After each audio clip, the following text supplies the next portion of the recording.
안녕하세요. 지식과 통찰의 숲을 탐험하는 여러분을 환영합니다.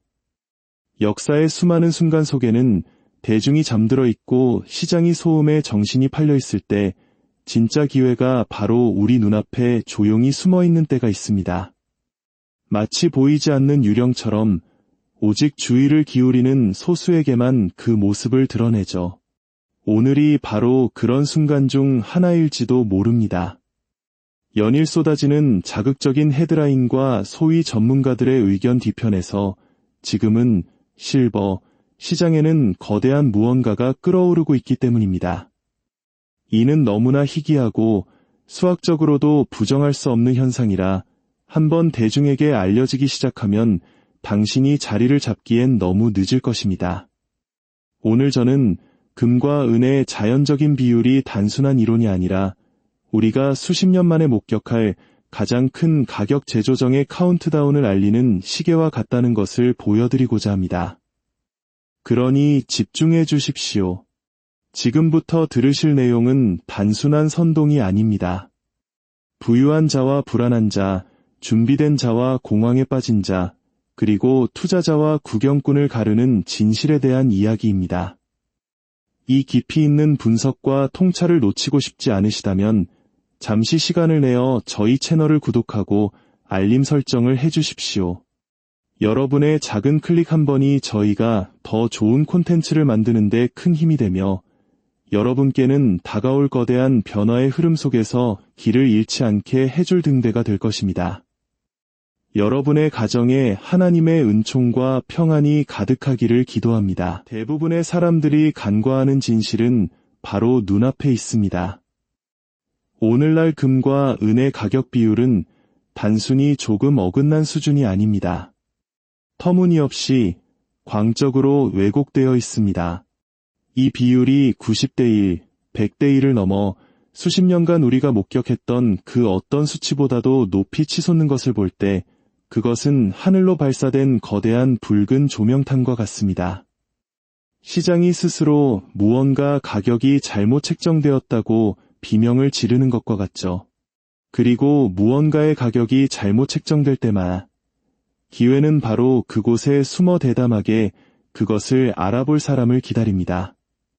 대부분의 사람들은 날씨를 보듯 시장을 바라보며 인생을 살아갑니다.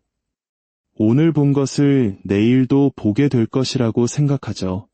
비율이 높으면 계속 높을 것이라고 가정하고 은이 싸면 영원히 쌀 것이라고 믿습니다. 이것이 바로 평범한 사람들이 생각하는 방식이며 부를 쌓을 수 있는 기회가 그들 앞에서 소리치고 있을 때조차 놓치고 많은 이유입니다. 90대 1이 넘는 비율은 아주 간단한 사실을 말해줍니다. 은이 그것의 진짜 가치대로 평가받지 못하고 있다는 것입니다. 세상은 은을 마치 금이라는 주인공이 지배하는 이야기 속에 남은 금속 혹은 조연 캐릭터처럼 취급하고 있습니다. 그동안 금은 왕좌에 앉아 비싸고 존경받고 보호받는 반면 은은 마치 동네 벼룩시장에서 팔리는 물건처럼 헐갑에 방치되어 있습니다. 하지만 시장은 감정적인 애착에 보상하지 않습니다. 시장은 불균형, 압력, 왜곡, 그리고 회기에 보상합니다.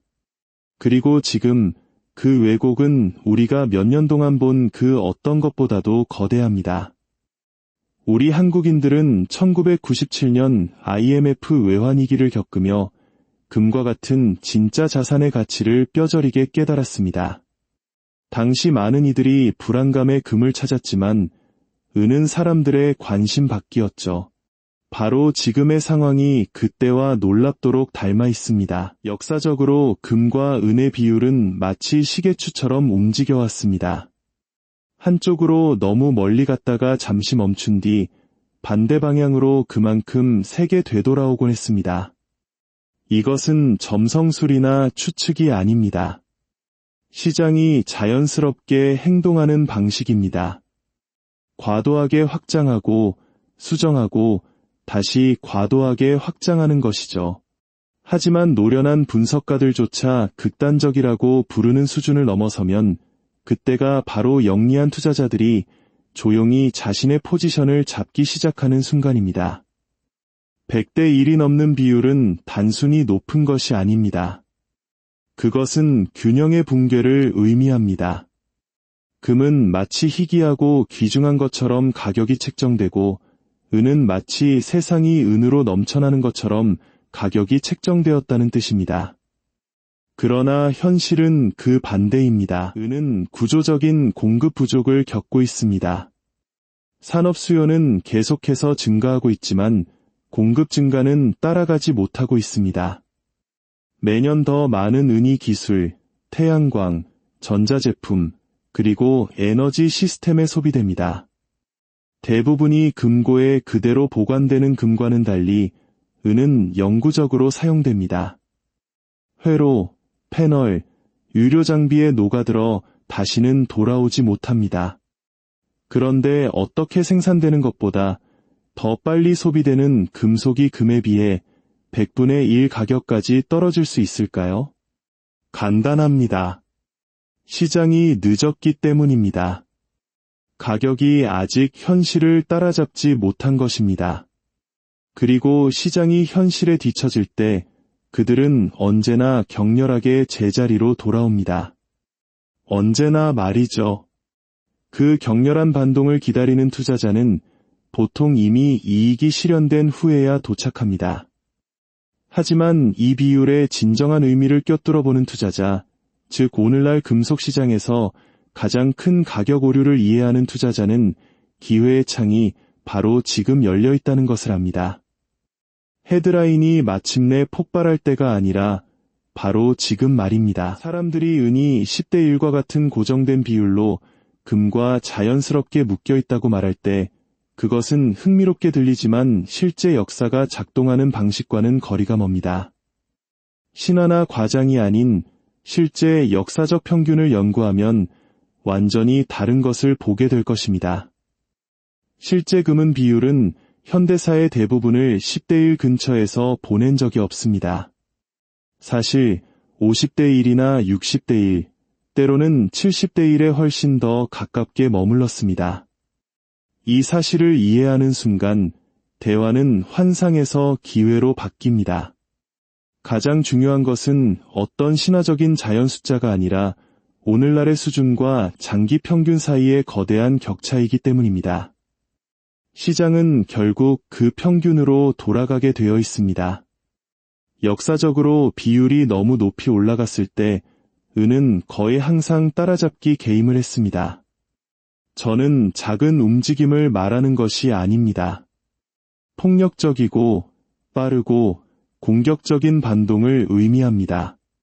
고무줄을 늘리는 것을 생각해 보세요. 원래 위치에서 멀리 당길수록 돌아올 때의 폭발력은 더욱 커집니다. 그리고 지금 고무줄은 그냥 늘어난 정도가 아니라 떨릴 정도로 과도하게 확장되어 있습니다. 은의 미래가 현재 가격과 왜 전혀 달라 보이는지 정말로 이해하고 싶다면 차트와 비율을 넘어 시장 자체의 기초를 파고들어야 합니다. 그렇게 하면 대부분의 사람들이 무슨 일이 일어나고 있는지 전혀 모르는 무언가를 발견하게 됩니다. 세상은 은의 구조적인 공급 부족 상태에 있다는 것입니다. 일시적인 하락이나 1년짜리 불균형, 단기적인 채굴 차질이 아닙니다. 이것은 단연간에 걸친 깊이 뿌리 박힌 부족 현상이며 곧 사라지지 않을 것입니다. 그리고 실제 산업적 중요성을 지닌 원자재가 구조적 적자에 들어가면 가격은 결국 움직이게 되며 그 움직임은 결코 부드럽지 않습니다. 특히 우리가 세계를 선도하는 반도체, 전기차 배터리, 그리고 스마트폰 산업은 바로 은을 집어삼키는 거대한 용광로와 같습니다. 삼성전자, SK하이닉스, LG에너지솔루션과 같은 기업들이 만드는 최첨단 제품들 없이는 현대 문명이 유지될 수 없으며 그 제품들의 핵심에는 바로 은이 있습니다. 더구나 대부분의 은은 순수한 광산에서 나오지 않습니다. 구리, 아연, 납과 같은 다른 금속을 채굴하는 과정에서 부산물로 나옵니다. 이 은은 가격이 오른다고 해서 광부들이 바로 더 많은 은을 생산할 수 없다는 것을 의미합니다. 구리 광부는 은 가격이 매력적으로 보인다고 해서 생산량을 2배로 늘리지 않습니다. 구리가 충분히 수익성이 있을 때만 더 많이 파는 것이죠. 그래서 은 가격이 하늘로 치솟더라도 공급은 빠르게 반응할 수 없습니다. 이것이 바로 이 문제를 시장의 기분 변화가 아닌 구조적인 문제로 만드는 이유입니다. 우리는 기술이 광업이 따라잡을 수 있는 속도보다 더 빠르게 가속화되는 시대에 살고 있습니다. 매 태양광 패널 설치, 매 전기차 배터리 라인, 매 5G 타워, 매 반도체 시설이 기록적인 속도로 은을 흡수하고 있습니다. 채굴 발견은 줄어들고 광석의 품위는 떨어지고 있습니다. 10년, 20년 전보다 땅에서 은을 꺼내는데 더 많은 비용이 듭니다. 쉬운 은은 이미 사라졌습니다. 극단적인 비율이 정말로 의미하는 바를 생각해 보십시오. 시장이 은을 원치 않는 부품처럼 옆으로 밀어내고 금을 유일한 진지한 자산으로 격상시켰다는 것을 의미합니다. 그것이 바로 감정적인 정점에서 일어나는 일입니다. 두려움, 불확실성, 그리고 통화 스트레스는 투자자들을 가장 안전하다고 느끼는 자산으로 몰아넣습니다. 금은 구명보트가 되고 은은 버려집니다. 하지만 공황이 진정되고 사람들이 다시 생각하기 시작하고 현실이 시장을 재조정하도록 강요하면 은은 로켓 연료가 됩니다. 무시당했던 금속이 움직이는 금속이 되는 것입니다. 역사는 이것을 계속해서 보여줍니다. 비율이 과도하게 늘어났을 때 은은 단순히 몇 % 오르는 것이 아니라 재평가되며 마치 새총처럼 쏘아 올려집니다. 이러한 순간이 왜 그렇게 강력하냐면 은 시장이 금 시장보다 훨씬 작기 때문입니다. 훨씬 작죠. 그것을 움직이는 데는 거대한 돈이 필요하지 않습니다. 그래서 투자자들이 마침내 깨어나 은으로 몰려들 때 가격은 감겨있던 용수철처럼 반응합니다. 위로 떠오르는 것이 아니라 도약합니다. 금이 전함이라면 은은 조류가 바뀔 때의 스피드보트입니다. 속도가 중요한 것입니다. 현실은 항상 이깁니다. 금은 비율은 단순한 숫자가 아닙니다. 그것은 경고이자 신호입니다. 시장이 이 불균형은 오래가지 않을 것이라고 속삭이는 것입니다. 그리고 역사 속에서 매번 그 속삭임은 확성기가 되었습니다.